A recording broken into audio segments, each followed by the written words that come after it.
Hello everyone, welcome to this session of Textbook Super Coaching. Myself Preeti, your Paper 1 faculty. I hope everyone is fine. So today we will discuss how to score 80 plus 1 in Paper 1. जैसा कि आप सभी को पता है जल्दी ही notification आने वाला है एंड पेपर 1 बहुत ही इंपॉर्टेंट रोल प्ले करता है एज ए गेम चेंजर का आप बोल सकते हैं कि यहाँ पे रोल प्ले चलता है। तो कैसे पेपर 1 की स्ट्रैटेजी रखनी है, किस तरीके से आप लोगों को स्कोर करना है अच्छे से, वो मैं इस छोटे से वीडियो के अंदर आप लोगों को कवर करने वाली हूँ। So before starting the video, just note down these are the timing of my free classes. It's 10 o'clock YouTube, 11:30 master class on textbook app और करंट अफेयर आपका जाता है every Sunday eight 3 PM।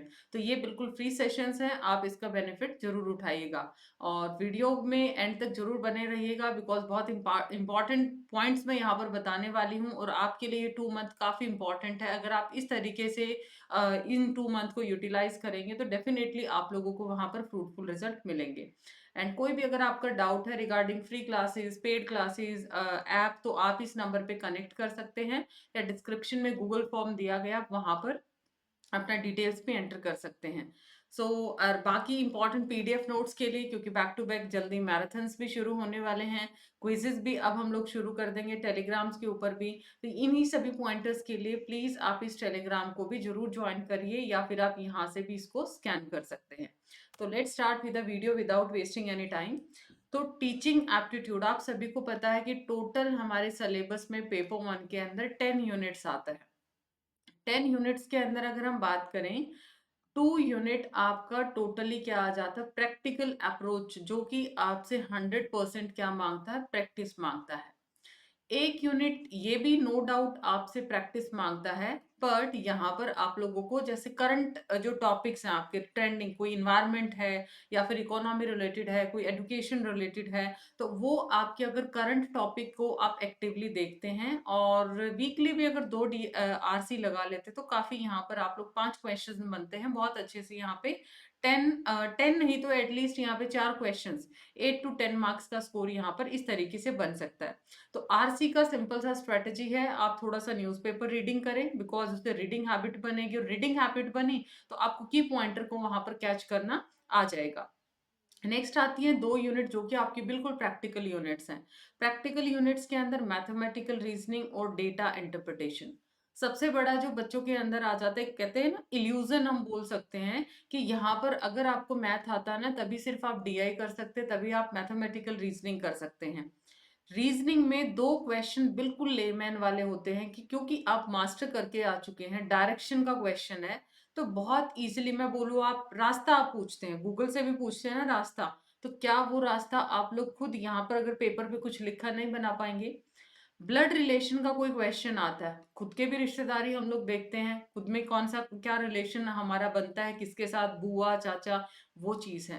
Third जो trending topic रहता है coding और decoding का, ये आप सुडोकू भी प्ले करके आए हैं, इससे पहले भी आप लोग छोटी क्लासेस के अंदर भी इतने तो बेसिक चीजें आपने सीखे हैं, तो रीजनिंग में एटलीस्ट ये 3 टॉपिक भी कर लिए ना, तो मतलब काफी हद तक आप यहाँ पर कवर कर सकते हैं। मैं बहुत हैवी नहीं बोलती हूँ कि मैथ्स के पीछे पड़ जाओ, क्योंकि कुछ 2 क्वेश्चन की वेटेज आती है, 2 to 3 क्वेश्चन की। रही बात मैथ्स में, तो आपने बेसिक बेसिक चीजें जैसे प्रॉफिट एंड लॉस है, क्योंकि डीआई में भी वो हेल्प करेगा, एवरेज है आपका, या फिर आप लोगों का परसेंटेज है, रेशो है, ये 5-6 टॉपिक्स आप कर लीजिए तो मैथमेटिकल रीजनिंग यूनिट है आपका बहुत अच्छे से कवर हो जाएगा, जहां से आप 3 एक क्वेश्चन बना पाएंगे बहुत अच्छे से। डीआई का आपको सिर्फ पीवाईक्यू लगाना है, जिसको लगता है कि हमारा जी बहुत ज्यादा मैथ्स वीक है, रेगुलर क्लासेस अटेंड करिए और अपना पीवाईक्यूज लगाइए। तो ये तो था आपका सिलेबस का तरीका। अब बचती हैं टोटल 7 यूनिट। 7 यूनिट के अंदर 7 एरियाज बने।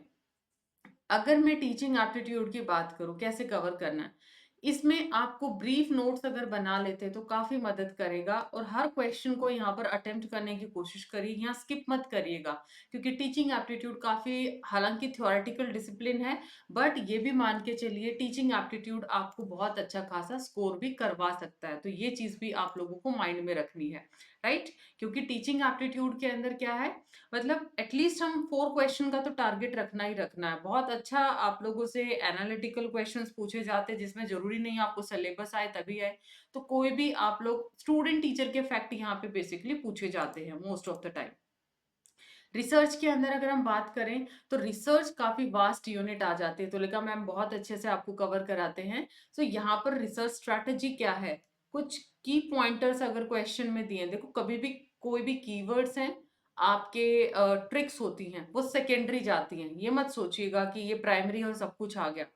फर्स्ट आपको उसका कॉन्सेप्चुअल अंडरस्टैंडिंग होनी चाहिए। अब क्योंकि हमें कॉम्पिटिटिव एग्जाम में टाइम भी सेव करना है, तो उसके लिए आप लोगों को कीवर्ड्स भी पिक करने हैं, उसके लिए आप लोगों को ट्रिक्स को भी फॉलो करना पड़ सकता है। टॉपिक टू टॉपिक ये चीज वेरी करेंगे। उसके साथ साथ एक आध फ्लैश कार्ड बना सकते हैं, नोट्स बना सकते हैं, बहुत छोटे छोटे सब टॉपिक्स आ जाते हैं रिसर्च में, बहुत टाइप्स ऑफ रिसर्च है, एरर्स है, बहुत सारा वास्ट यूनिट है। तो ऐसे आप लोग इसको प्रिपेयर कर सकते हैं।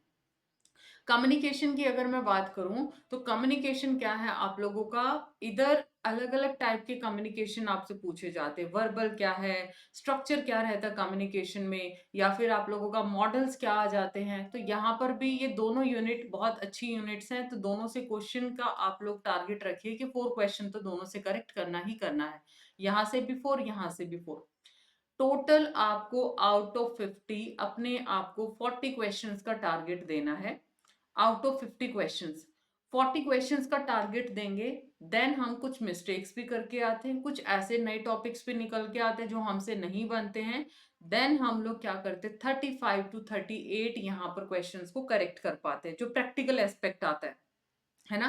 तो हालांकि अभी रिसेंट दिसंबर के अंदर 41 क्वेश्चन भी स्टूडेंट्स ने ठीक किए, 42 क्वेश्चंस भी ठीक किए हैं। तो ये हाईएस्ट स्कोर मैंने 41 42 क्वेश्चंस करेक्ट करने का अभी दिसंबर 23 में हमारे स्टूडेंट्स का मैंने देखा है। तो ये अपना टारगेट आपको सेट करना है और फिर यूनिट्स को प्रायोरिटी देनी है। एलआर के अंदर सबसे इंपॉर्टेंट चीज यहाँ भी आता है प्रैक्टिस। इसमें इंडियन लॉजिक का पार्ट आ जाता है। इसमें आपका जैसे स्क्वायर ऑफ ओपोजिशन है, लॉजिकल इक्विवेलेंस, इससे पहले मैंने एक वीडियो बनाया था जिसमें लिस्ट ऑफ 30 टॉपिक्स मैंने बताया था पेपर 1 में कौन से सबसे ज्यादा मोस्ट इंपॉर्टेंट 30 टॉपिक्स है जो कि करने ही करने हैं आपको। तो एलआर के अंदर भी आप लोगों को ध्यान रखो, प्रैक्टिस नहीं करोगे स्क्वायर ऑफ ओपोजिशन के रूल हम भूल जाएंगे, लॉजिकल इक्विवेलेंस हम भूल जाते हैं, इंडियन लॉजिक में फैलेसीज आती है, हितवा भाषा, तो वो चीजें भूल जाएंगे। तो यहाँ पर आपको फंडामेंटल आइडियाज, उसके साथ साथ यहाँ पर इसकी स्ट्रैटेजी बहुत अच्छे से क्लैरिटी होनी चाहिए, कॉन्सेप्ट के साथ यहाँ पर आपको छोटे छोटे जो शॉर्टकट्स भी आते हैं, मैं आपको टेबल मेथड कराती हूँ, अलग अलग चीजें कराती हूँ, वो भी आपको पता होना चाहिए।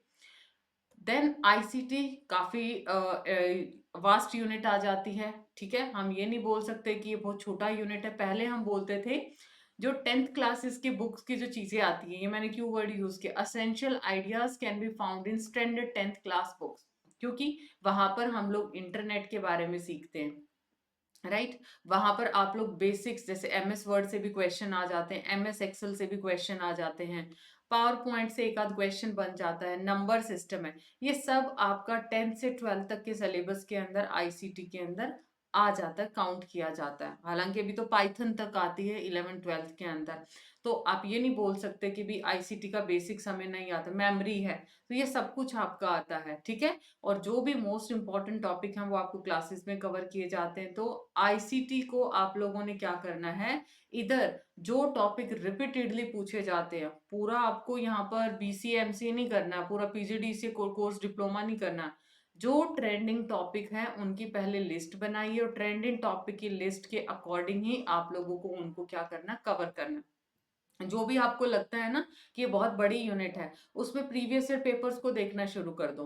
प्रीवियस ईयर पेपर अभी अप्रैल में तो पीवाईक्यू आपकी मदद करने वाला है, और उन पेपर्स को आप देखना शुरू कर दो, उससे ट्रेंड पता चलेगा कौन से टॉपिक रिपीटेड पूछे जाए हैं। अगर आप आउट ऑफ बॉक्स चले जाते हैं तो आपकी प्रिपरेशन भी आउट ऑफ बॉक्स चली जाएगी। यही चीज आपको इन्वायरमेंट और आप लोगों को हायर एजुकेशन में देखना है कि वो रिपीटेड टॉपिक्स आपको देखना है, जैसे पोल्यूशन है, डिजीज है, उनकी वजह से क्या होती हैं, एजुकेशन में एंशियंट एजुकेशन क्या है, करंट इंफॉर्मेशन क्या है, ये काफी प्रायोरिटी है यहाँ पर। एनआईआरएफ रैंकिंग है, क्यूएस रैंकिंग है, या कोई और ऐसा इनिशिएटिव आता है, वो सब आपको टाइम टू टाइम क्या करना है, नोट करना है। सो ओवरऑल अगर मैं बात करूं, आपको ध्यान रखना है कि पेपर 1 के सिलेबस को अंडरस्टैंड करो। उसके बाद जो यूनिट आपको लगता है कि हमें बहुत ज्यादा वास्ट लगती है, उसका ट्रेंड एनालिसिस देखो with the help of previous year questions. Previous year questions आपको करने हैं 2021 और उससे ऑनवर्ड 21 22 और 23 के आप लोगों को लगाने हैं। राइट? ये अगर आप कर लेते तो काफी सेट आप निकाल लोगे और खुद देखोगे कैसे कॉन्सेप्ट किस फॉर्म में पैराफ्रेजिंग होती है और कैसे रेपिटेशन होती है। सो ये छोटा सा सेशन था आप सभी के लिए। तो अगर आप इस स्ट्रैटेजी के साथ, ठीक है, पीवाईक्यू, उसका एनालिसिस, सिलेबस अंडरस्टैंडिंग, अगर ये 3 से 4 चीजें पेपर 1 में फॉलो करते हैं विद रेगुलर क्लासेस, तो लिखा मैम की और मेरे रेगुलर क्लासेस होते हैं, ठीक है, पेपर 1 आपको डेली मिलता है यूट्यूब के फ्री के सेशंस के अंदर भी, पेड में तो आपको पता ही है। अभी हमारे जेआरएफ बूस्टर कोर्स शुरू होने वाले हैं और ये आपके अराउंड 15-20 अप्रैल से शुरू हो जाएगा। पेपर 1 का 22 अप्रैल से है मोस्ट प्रोबेबली, एक आध दिन ऊपर नीचे हो सकता है, फाइनल शेड्यूल आपको ऐप पे दिख जाएगा। बाकी ये आपके पेपर 2 के कोर्सेज हैं। We have 80 plus live classes, most important topic will be covered, high quality topic wise questions रहेंगे, पीवाईक्यूज रहेंगे और मॉक टेस्ट और स्टडी नोट्स तो डेफिनेटली आपको मिलेगा ही मिलेगा। So if you are interested then fill Google form जो कि आपको डिस्क्रिप्शन में दिया है and apply Preeti H faculty code for maximum discount. तो अगर आपका फिर भी कोई डाउट लगता है, कोई ऐसा चीज है जहां पर पॉइंटर पे आपको लगता है कि हम यहाँ पे लैग करते हैं, तो आप कमेंट सेक्शन में ड्रॉप कर दीजिएगा, आई विल रिप्लाई यू। और रेस्ट ऑफ टेलीग्राम जरूर ज्वाइन कर लीजिए बिकॉज यहाँ पर आपको इंपॉर्टेंट पीडीएफ नोट्स और आप लोगों को क्विजेस मिलेगा, राइट? मिलते हैं नेक्स्ट वीडियो में। Bye bye, take care, thank you so much. Do like and share this important video. और आप सभी को पता है हर इन्फॉर्मेशन आपको सबसे पहले टेक्स्ट बुक सुपर कोचिंग कोशिश करता प्रोवाइड करने का। So do subscribe the channel as well. Bye bye, take care.